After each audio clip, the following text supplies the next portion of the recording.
سلامونه ستړي مشئ پام وکړئ د دې مهال مهم او تازه خبر ته. اسرائیل وایي په ایران یې وار د مخه برید وکړ.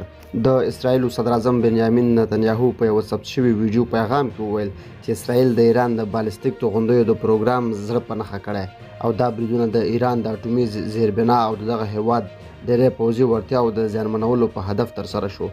د اسرائیلو د دفاع وزارت په تهران کې د چاودنو تر راپورونو وروسته وویل چې اسرائیل نن سهار وختي د جون په 14مه په ایران باندې وار د مخه برید وکړ. یوه اسرائیلي چارواکي وویل چې په ټول ایران کې په لسګونه تاسیسات په نښه شوي، خو بیا هم نه دی ویل شوي چې کوم ټاکل شوي تاسیسات ویشتل شوي دي. د ایران دولتي رسنیو وویل چې تهران کې د امام خمیني د هوایي ډګر ټولې الوتنې ځنډول شوي دي. د اسرائیلو دفاع وزیر اسرائیل کارټس وروسته له هغه چې په تهران کې خلکو د ښار په شمال ختیځ کې د چاودنو راپور ورکړ په اسرائیلو کې ځانګړی وضعیت اعلان کړ. کارټس وویل چې دوی د تهران لخوا د توغندیو او ډرون د انتقامي بریدونو لپاره بیړني حالات اعلانوي. د کارټس اعلامیه وویل د اسرائیلو لخوا په ایران باندې له وار د مخه برید وروسته د اسرائیلو په حکومت ولسي خلکو باندې د توغندیو او یو ایر ډرون د چټک برید اټکل کیږي. د اسرائیلو پوځ وویل چې د ملکي او عامه خوندیتوب په لارښوونه به لازم عمل کیږي. دغه راز دفاع وزیر کارټس وویل چې ښوونځي به نن جمعه د جون په 23مه په هیواد کې وتړل شي.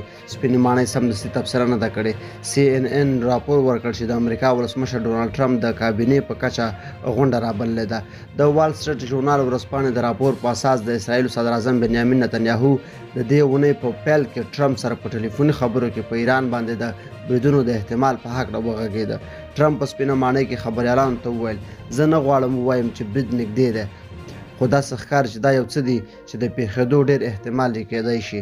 ټرمپ په خپل سوشال ثروت ټولنیز شبکه کې وویل چې متحده ایالات لا هم غواړي له ایران سره خبرې اترې وکړي. ټرمپ وویل موږ د ایران د اټومي مسلې لپاره ډیپلوماتیک حل ته ژمن یو. زما ټولې ادارې ته لارښوونې شوي چې له ایران سره خبرې اترې وکړي. خو ولسمشر ټرمپ زیاته کړه چې تهران لومړی باید د اټومي وسلو ترلاسه کولو هیلې په بشپړه توګه پرېږدي. واشنګټن او تهران له مودې راهیسې د ایران د اټومي پروګرام په اړه خبرې اترې کوي ترڅو ډیپلوماتیک حل ته لار ورسیږي. ایران د امریکا د هغه وړاندیز له ردولو وروسته چې د ستر مذهبي مشر آیت الله علي خامنه‌ای له خوا 100% کې د ایران د ملي ګټو خلاف بلل شوی د متقابل وړاندیز په جوړولو کار کوي. د بهرنیو چارو وزیر عباس عراقچي د چهارشنبې په ورځ د جون په 19مه وویل چې که هدف دا وي چې ایران به اټومي وسلې نه جوړوي نو کېدای شي موافقه وشي، خو هغه ټینګار وکړ چې ایران باید د یورانیم غني کولو حق ځان ته وساتي.